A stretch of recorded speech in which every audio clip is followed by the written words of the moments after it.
¿Cómo están? Buenas noches, mis queridos felinos nocturnos. ¿Cómo se encuentran? Pues aquí, yo, Eric León Gatosa Ireetz y la sombra felina nocturna, pues los saludamos en esta noche un poco lluviosa de lunes. ¿Qué fecha es? ¿18 de mayo? Sí, ¿verdad? Bueno, si no es, pues se imaginan la fecha que es, ¿no? En fin. En este día vamos a concluir por el momento lo que es la serie de historias del estado de Puebla. Y pues yo espero que les hayan gustado. Sé que los he dejado pues tal vez un poquitito abandonados. Creo que ya tengo una semana o más que no les he subido absolutamente ningún video. Pero ya estamos aquí. Como ven, aquí tenemos... Allí. Es el interior de lo que llamamos el Calvario y en Puebla, en el pueblo de mi mamá. Es la iglesia que está en el cerrito. Ese sí, el interior que hay de este lado, para que vean. Bueno, pues tal vez no se ve muy bien, pero a ver. Es que sí está un poco oscuro. Y aquí está lo que es la pirámide de Cholula. Bueno, no se ve muy bien, pero en fin, este es la pirámide de Cholula y es el templo de la Virgen del Refugio o de las Mercedes, no me acuerdo. Es distinto a la otra iglesia que les presenté. Pues así está. En fin, vamos a continuar ya con lo que son las historias y pues sigamos adelante. ¿Qué historia vamos a contar el día de hoy? Bueno, pues vamos a contar la historia que se llama El Balcón del Diablo. ¿Y dónde sucedió y cuándo sucedió esto? Pues fue allá por el siglo XVI. Allí vivió una mujer muy hermosa en los alrededores de ese lugar. Poseía una mirada realmente seductora. Ah, bueno, creo que este ya se los había yo contado. El que sigue entonces es el de el exconvento de Santa Mónica. Sí, ese está en la calle 18 Poniente, número 103. Aparte de ser un edificio lleno de belleza arquitectónica, es también muy lúgubre. El monasterio de Santa Mónica originalmente fue creado para dar refugio a esposas de los españoles que, por sus ocupaciones productivas, se veían en la necesidad de dejarlas solas. Las rentas donadas fueron insuficientes, lo que provocó que este edificio se despoblara. Así, en 1609, Úrsula de la Vega instala una casa para mujeres perdidas, obligadas a permanecer en reclusión, y se convierte en un reformatorio de conductas femeninas. Hacia 1679, el señor don Manuel Fernández de Santa Cruz Sahagún, preocupado por la conducta de estas mujeres, decide reestructurar el recogimiento.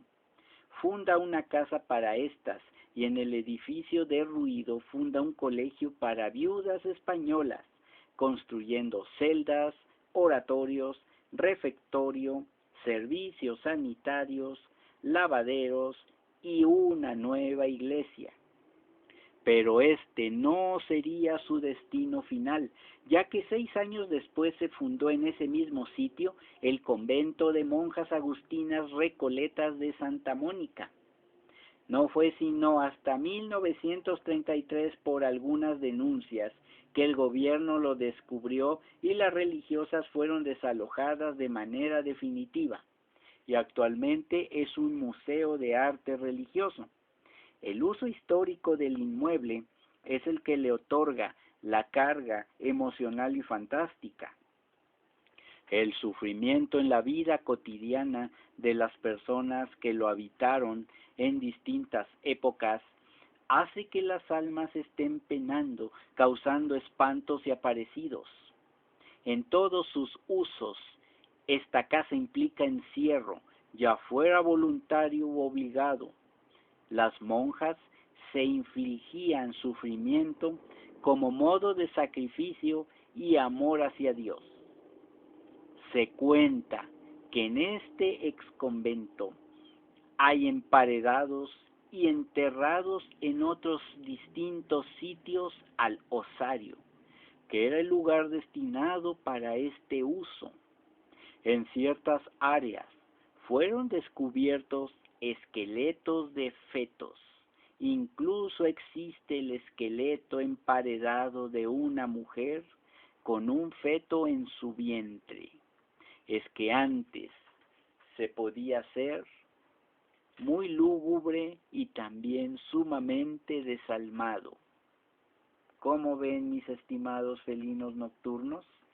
Pues así las cosas. Imagínense que están en una casa que heredaron de su tatarabuelo y que deciden un día tirarlo, consiguen el permiso porque ya no tiene arreglo según el INA, según el INBA o según quien tenga que dar el permiso, y agarran, lo tiran y van descubriendo que en cada una de las paredes hay 2, 3, 4, 5, 6 o más esqueletos, y algunos no están completos.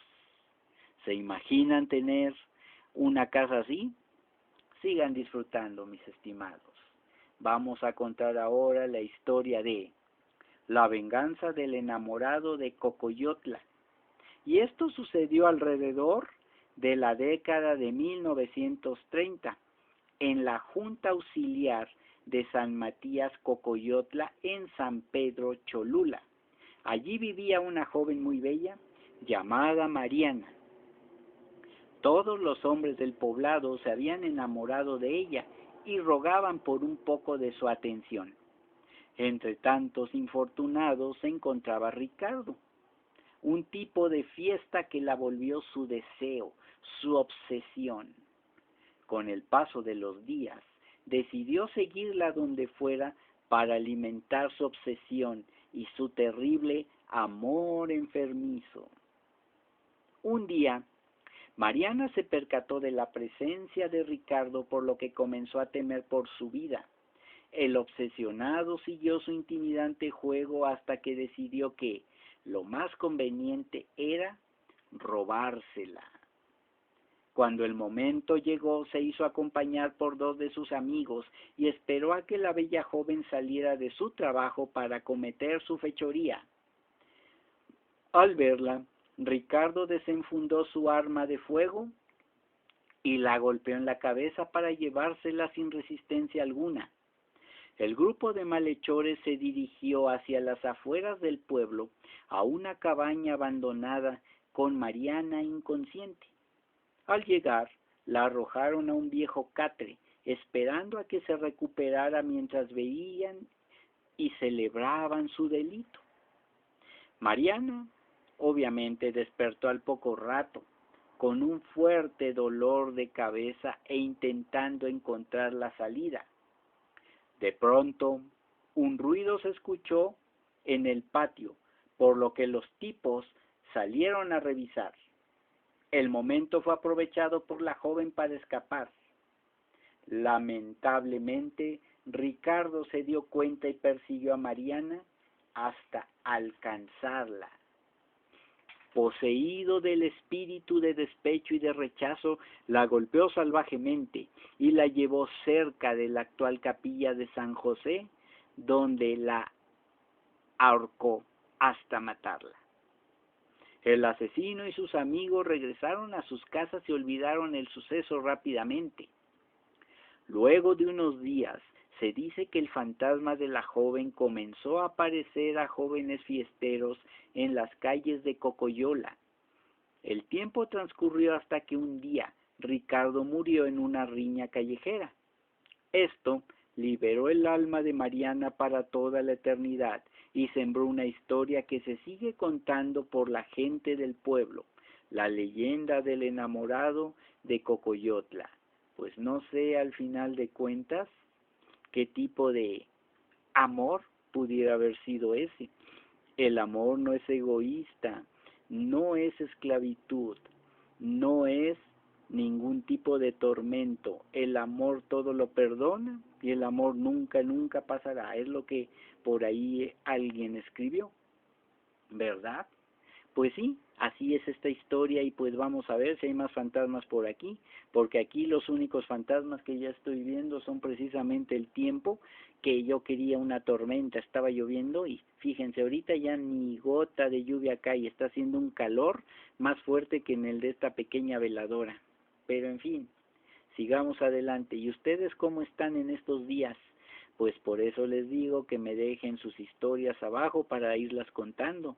Yo voy tomando nota de ellas en una libreta, también en lo que es la pestaña de comunidad, pues me pueden escribir algunas cosas y pues yo ahí voy viendo para que al final hagamos, o haga mejor dicho yo, en compañía de nuestra sombra querida, nuestra sombra felina nocturna, que ahorita no ha dicho nada, no ha dicho ni pío.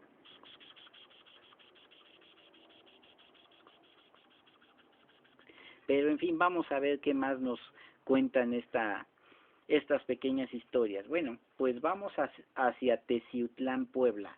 Y aquí dicen que existe la Cueva del Tiempo. Y este lugar pues se ubica en la Sierra Norte o Sierra de Puebla, precisamente en la parte sur de la misma, en el cerro de Ozuma, cuya altura es de 2.400 metros sobre el nivel del mar. En su base se sitúan una serie de oquedades o cavidades y dentro de ellas cuentan los antiguos pobladores que han ocurrido horribles sucesos. Silverio era un joven originario de esta población que, aunque muy talentoso, por más que hacía esfuerzos por tratar de salir adelante, no había podido conseguir trabajo. Agregado a lo anterior, en el año de 1800 en Teciutlán existía muy poca actividad económica y también social. Silver, como le gustaba que le llamaran sus amigos, pensó que no tenía otra alternativa que tratar de entrar a la Cueva del Tiempo, lugar del que hablaba mucha gente y nadie osaba penetrar. Con las ideas arremolinadas en su cerebro, pues por un lado tenía muchos temores de lo que fuera a ocurrir, y por el otro, el gran deseo de ser alguien en la vida, y le mantuvieron por muchos días preocupado y sumamente inquieto, tan así que sus padres le preguntaban a diario si estaba enfermo el muchachito, obviamente. Él decía que no.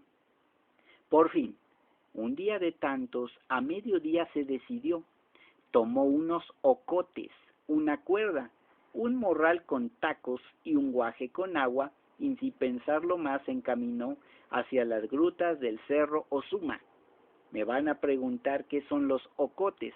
El ocote es la madera, bueno, es un árbol, del cual pues se hace leña, la cual se enciende muy rápido, pues es sumamente resinosa. Son unas como varitas que huelen bastante rico como a pino y que si tú le pones un cerillo, este inmediatamente prende.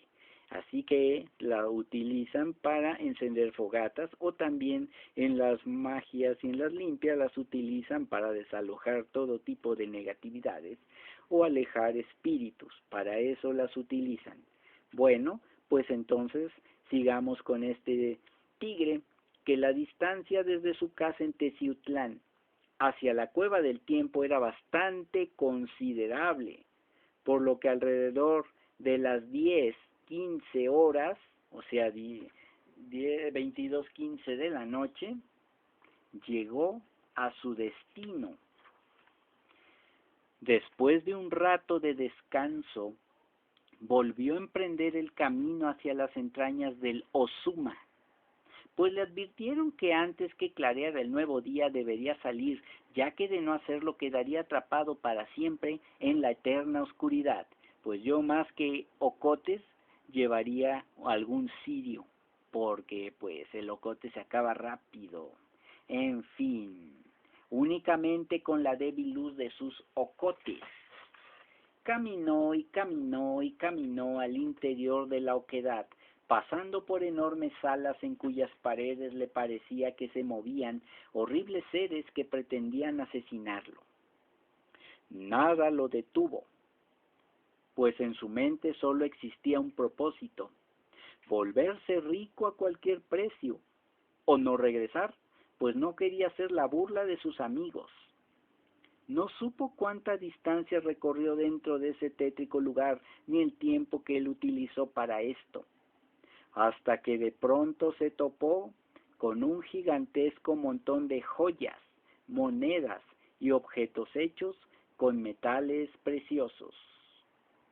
Maravillado por su hallazgo, se sentó y lo contempló por largo tiempo, pensando en tantas cosas que haría con todo ese dinero, pero además en cómo resolvería el problema que representaba el escoger las piezas de mayor valor que debería llevarse con él.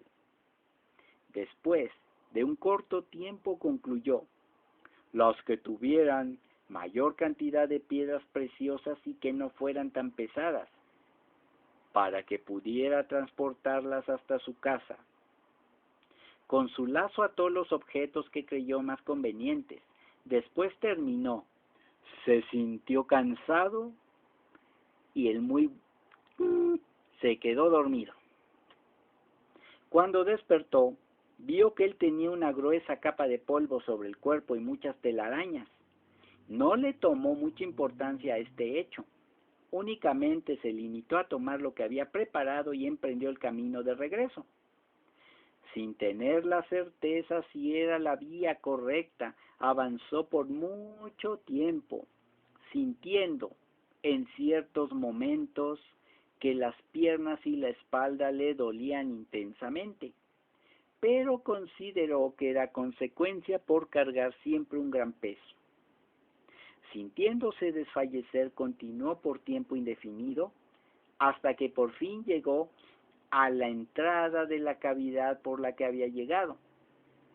Como era de día, observó a lo lejos que estaban construidos algunos jacales, lo que le causó un poco de inquietud, pues él tenía la certeza de que construcciones así solamente existían hasta Teciutlán.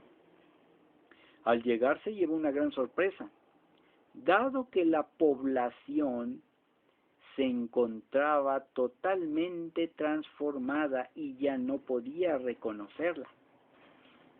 Entonces buscó a sus padres y la gente le informó que hacía años que habían muerto.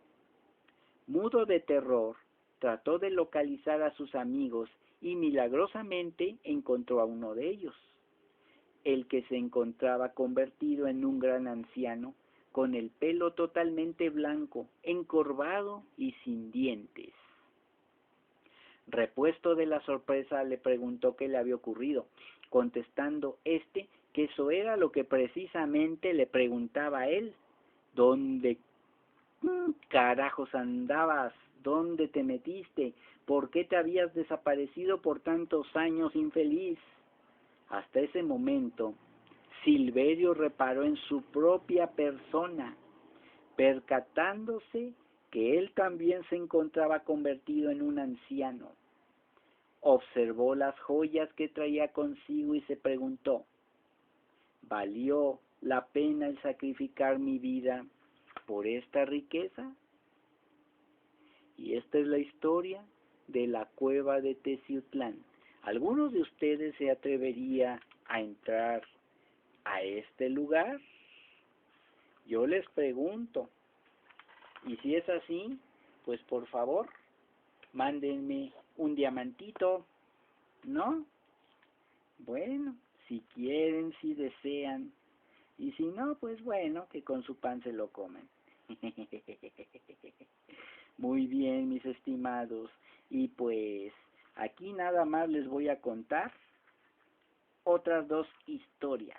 Una que se llama La hora fatal para los canónigos, que sí está un poquito más larga que esta tal vez, pero espero que les guste. Y les voy a terminar contando ya para cerrar este capítulo con las historias del estado de Puebla, pues una leyenda que aunque yo ya he contado en anteriores videos, pues no he visto que haya tenido muchas vistas y que vamos a contar en estos momentos, que se llama El Rosario de Amozoc, ¿sí? Pero vamos a ver el de la hora fatal para los canónigos, y dice así: que de 100 años atrás los señores canónigos que formaban el venerable cabildo de la Santa Iglesia Catedral de Puebla, bajo las constituciones que dejó el santo obispo Palafox y Mendoza, venían advirtiendo que, cuantas veces sonaban las 10 en el reloj del coro, hallándose en el acto de la elevación el capitular que cantaba la misa, tenían que lamentar a poco tiempo la muerte de alguno de sus señorías. No era muy frecuente el caso de la elevación a las 10, pero cuando ello acontecía, los señores capitulares se miraban unos a otros recelosamente, como preguntándose quién de todos ellos desaparecería. Esto pasó en los primeros días de enero de 1845, sitiada la plaza de Puebla por Santa Ana y defendida por Inclán. Los canónigos, presa de aquel temor legendario, estaban nerviosísimos por haber sonado la hora fatal, precisamente cuando el muy ilustre señor Arcediano elevaba el cáliz después de la consagración, entre el murmullo de las oraciones del pueblo y el repique de las campanillas.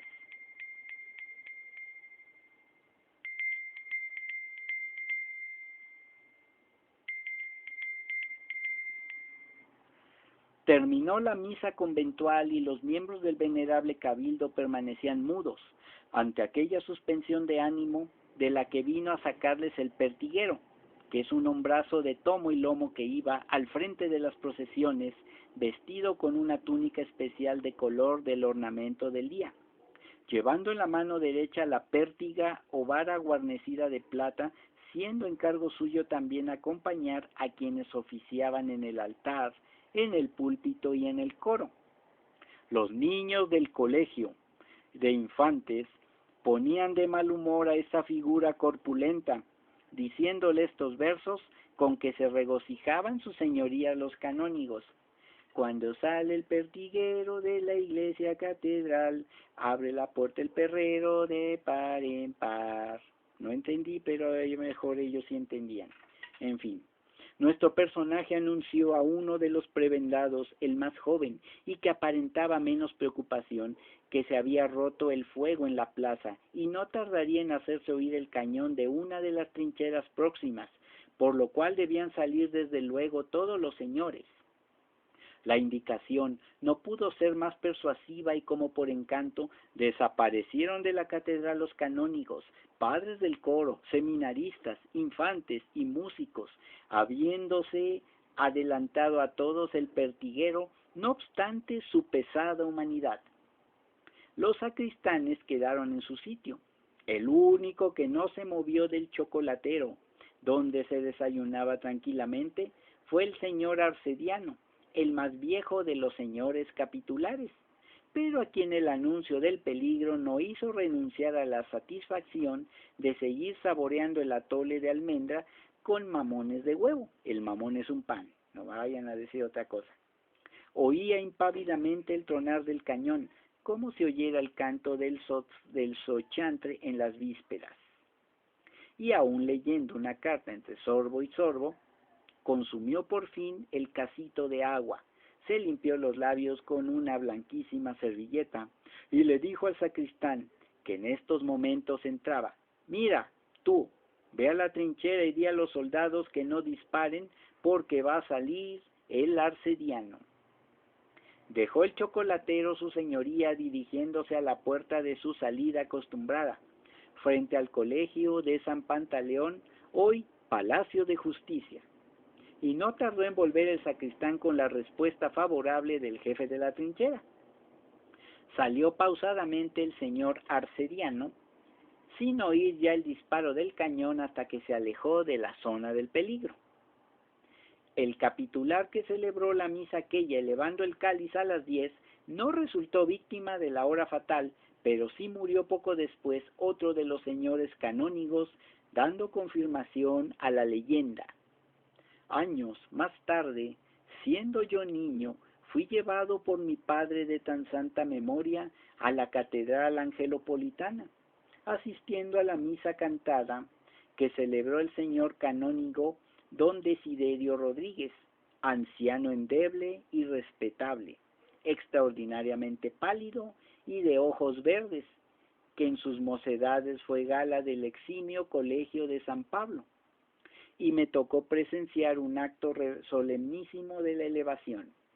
Al sonar las 10 campanadas en el reloj del coro, aunque ignoraba yo entonces lo que presentirían los canónigos, oyendo aquella hora fatal, mi papá, a la salida, me contó la leyenda y no pasaron muchos días para conocerse la triste nueva de haber muerto repentinamente el canónigo Rodríguez.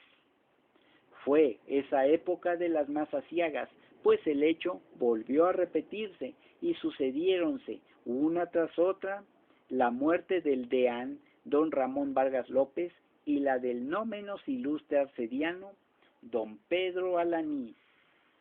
¿Cómo ven, mis queridos felinos nocturnos?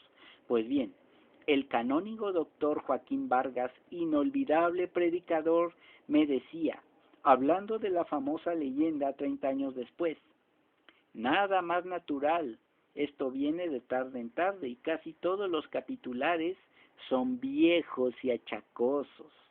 Efectivamente, así era.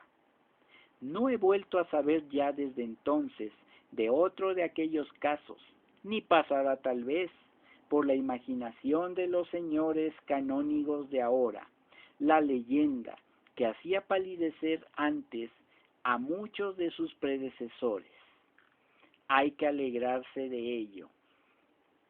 Y yo aquí les digo en este año 2020, pues si decían que celebrar la elevación del cáliz a las 10 de la mañana, pues que no la podían haber celebrado antes o después, por favor.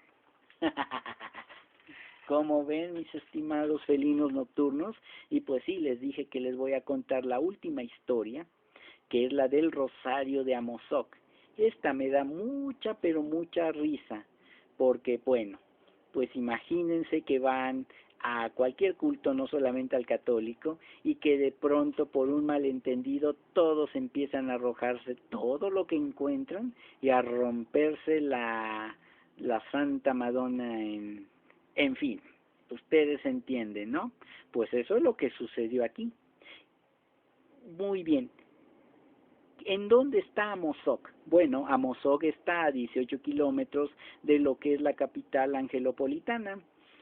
Es un pequeño pueblo, o era un pequeño pueblo hasta hace algunos años, porque ahora ya forma parte de lo que es el área metropolitana de la ciudad de Puebla, pero él tiene todavía lo que es sus actividades agropecuarias, obviamente, cultivan maíz y algunas verduras, cultivan frijol, etcétera, etcétera, y se dedican también a la cría de borregos, chivos y ovejas, también cerdos y obviamente gallinas, etcétera. Allí en Amozoc también está un poco de lo que es una industria extractiva que se dedica también a sacar ónix y hacer algunas artesanías o algunas cuestiones con este tipo de material. También Amozoc es famoso porque allí se hacen una venta muy grande de lo que son los nacimientos mexicanos para la época navideña. Visítenlos cuando puedan, ya después de que salgamos de esta situación.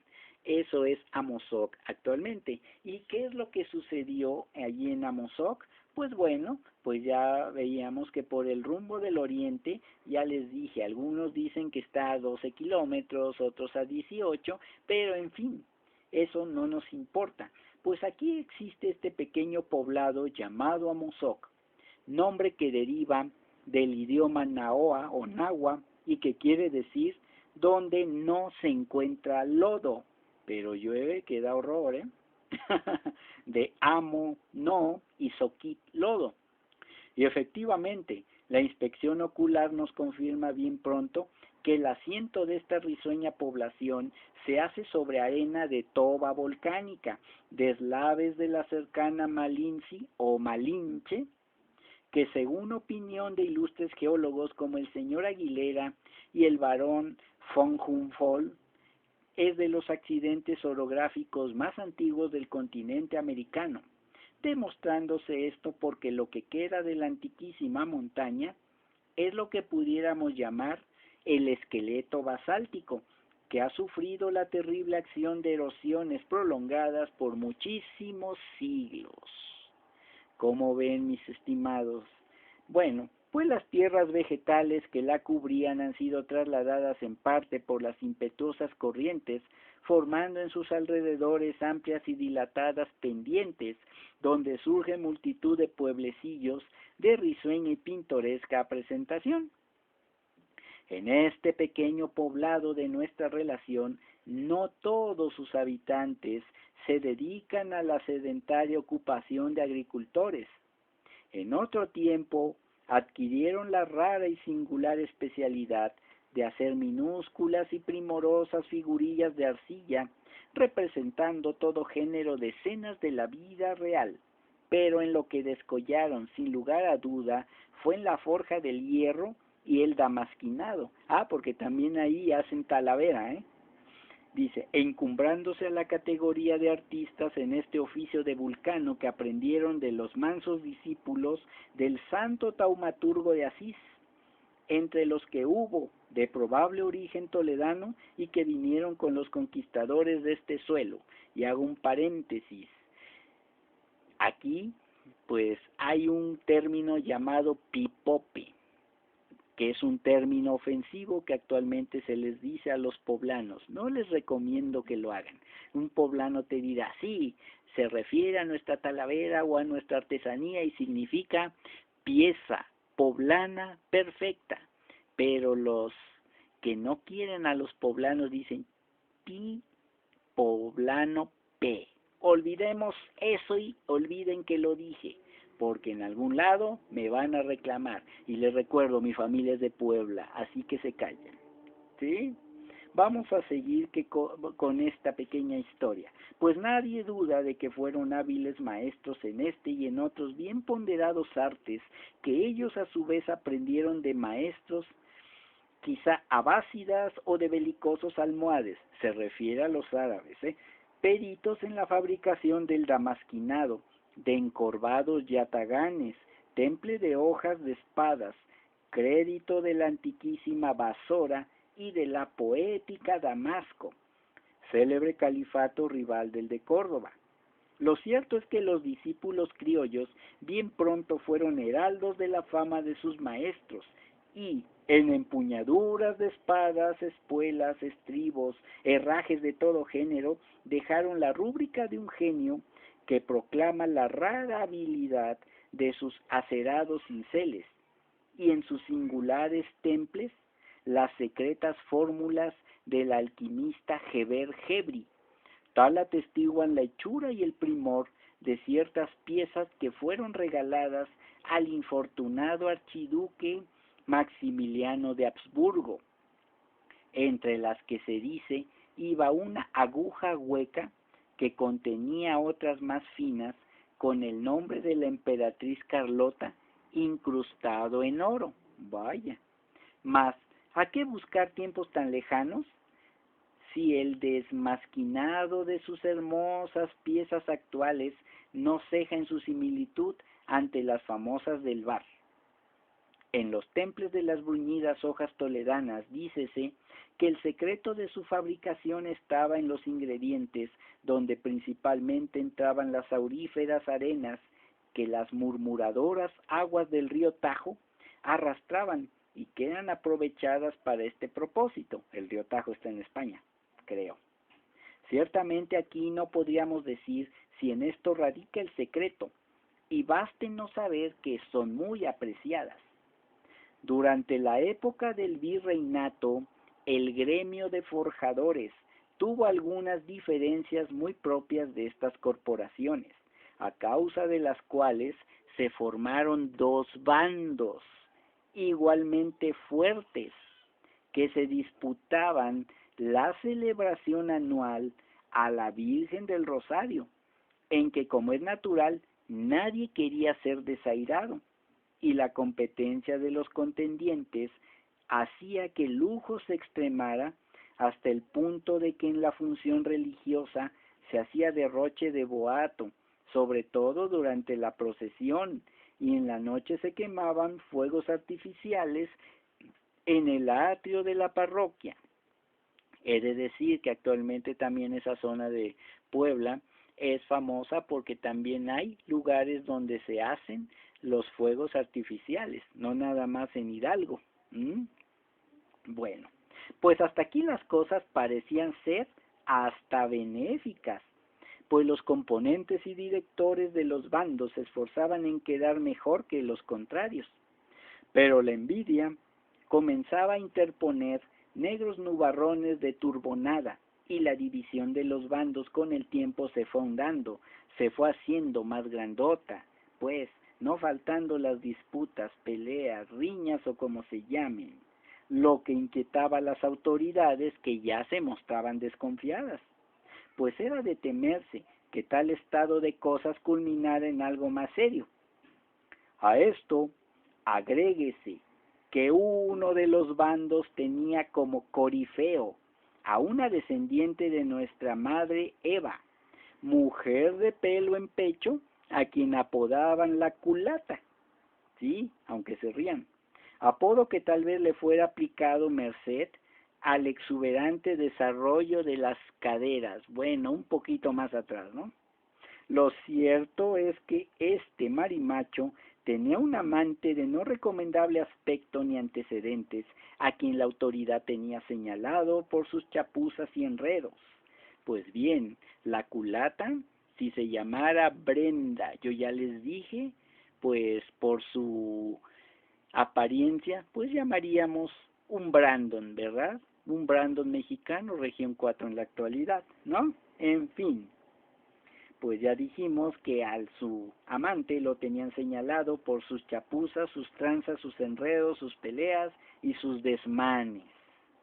La autoridad eclesiástica dispuso en obvio de diferencias y alborotos que los dos grupos celebraran la festividad alternativamente, unos en los años que tuvieran cifra par y los otros cuando fuera impar. Con tan atinada medida se creyó que se daría por terminado este negocio. Mas dicen que el hombre pone, Dios dispone, y el diablo llega y todo lo descompone. Y así fue que por causa de uno de tantos alborotos de nuestra inquieta política militante de otros tiempos, la celebración de las festividades se interrumpió en el orden acordado, y cuando la calma y la normalidad volvieron a aquel terruño, tocó el turno en la celebración de la solemnidad a los de año par, lo que descontentó a los del bando opuesto, que alegaron que a ellos correspondía la celebración y que por causas de los trastornos políticos se les privaba de esta franquicia. Pero sometido el punto a riguroso arbitraje, se resolvió que no debía interrumpirse el orden que la autoridad eclesiástica y civil había establecido, y los celebrantes del año impar, humillados y, como se dice, con la cola entre las patas, o entre las piernas mejor dicho, mal de su agrado se retiraron, no sin jurar que tomarían desquite, que se vengarían, pues, ya sabemos cómo son, ¿sí? Como ya se supondrá, el caudillo de los descontentos era nada menos que la culata, y que ciertamente en el fondo de estas cuestiones y acaloradas disputas había el provecho de algunos pesos que se quedaban entre los organizadores, más que el deseo de dar lustre a la fiesta. Hago una aclaración para los que digan, pesos sí, ya el peso se usaba desde hace mucho tiempo y era una de las monedas de las formas de pagar en la Nueva España. Sí, acuérdense que después el cura Hidalgo pues ya pedía también donativos en pesos más que en otra cosa. En fin, ¿sí? Bueno, así las cosas, llegaron los días del novenario que antecede a la festividad. Los organizadores en esta ocasión extremaron los preparativos y aquel año recaudaron fondos hasta de la cercana Puebla de Los Ángeles. Los dividendos entre los organizadores prometían ser pingües, esto es excesivos por decir lo que les iba a ir bien, les convenía pues. Se contrató una buena orquesta, se invitaron a los faroleros de la Catedral de Puebla y a distinguidas personalidades. El día de la fiesta, el bando en derrota se entregó a las libaciones celebrando a Baco, ya que no podía festejar a los santos. La iglesia, desde temprana hora, se llenó de fieles. El altar, iluminado con luces de colores, resplandecía de modo fantástico, luciendo las más hermosas galas. Las esbeltas columnas estaban revestidas de cortinajes de tafetán. De las cornisas pendían gallardetes y en lo general el adorno hacía ver el esmero que los encargados habían tomado para que no faltara el más mínimo detalle. Los faroleros estaban formados en doble fila frente al altar y comenzó el rosario. El sacerdote desde el púlpito iba dirigiendo con pausada voz los distintos pasos del rezo. Los del bando contrario, aunque en condiciones poco favorables para tenerse en pie, claro, acuérdense que estaban más ebrios, más briagos que los cosacos de Rusia. En fin, se mantenían quietos. Solo el lugarteniente de la culata, que estaba cerca del jefe de los faroleros, dejaba fluir su rencor en entrecortadas palabras no propias del recinto sagrado. ¡Que me ven, hijos de... Y así se la pasaba, y seguía el rosario, que en ese tiempo se llevaba en latín. Ave María, gracia plena, Dominus tecum, benedicta tu in mulieribus et benedictus fructus ventris tui, Jesús. Santa María, Mater Dei, ora pro nobis peccatoribus, non et in hora mortis nostrae. Amén. Y así seguían y seguían y seguían, misterio tras misterio, Ave María tras Ave María, y por fin llegó la hora de la letanía. Ahí viene lo bueno. Las distintas cofradías tomaron orden y acomodo, vela en mano, para formar en la procesión que ya anunciaba el alegre repique de las campanas. Los cohetes estallaban en el espacio, todo era alegría. La cascada voz de los cantores, acompañados por el gangoso órgano, anunciaban las laudatorias palabras de la letanía.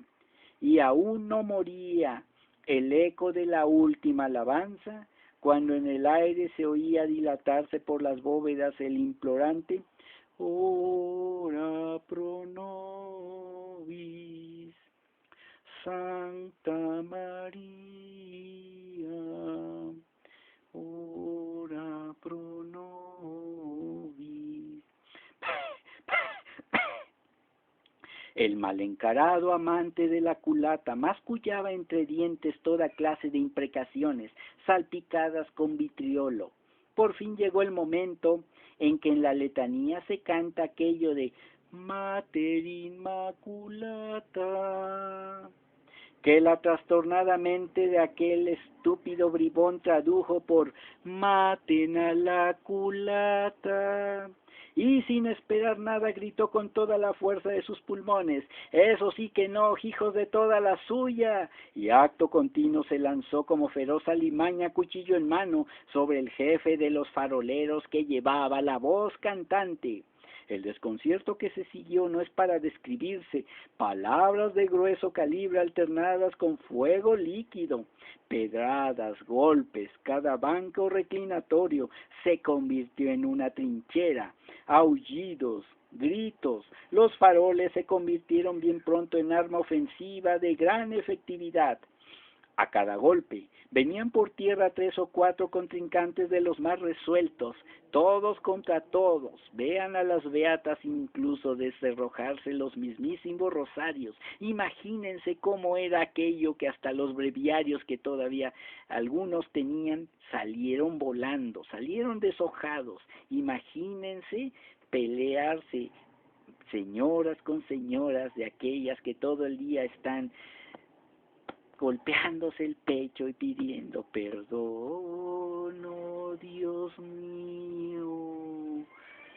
Pues sí, así es como estaba. El sacerdote los conminaba a gritos a la cordura, les lanzaba aspersiones de agua bendita con el hisopo, mientras rezaba con trémula voz la magnífica Salve Regina Mater, creyendo, como es natural, que el demonio se había apoderado y había poseído a todos aquellos malandrines zarrapastrosos y desalmados que no se daban tregua en las acometidas, y el que, en sustitución del jefe de los faroleros, dirigía la maniobra campal, era un mocetón bien desarrollado, que gritaba a sus subalternos: adelante con los faroles, muchachos, rómpanles.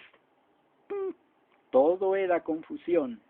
La campana soñaba en señal de auxilio, y sólo cuando el señor alcalde se presentó en el lugar, solamente cuando él se presentó en el lugar, con un fuerte paquete de soldados, se serenaron los ánimos. Ya pa' qué, ya habían acabado con todo allá adentro.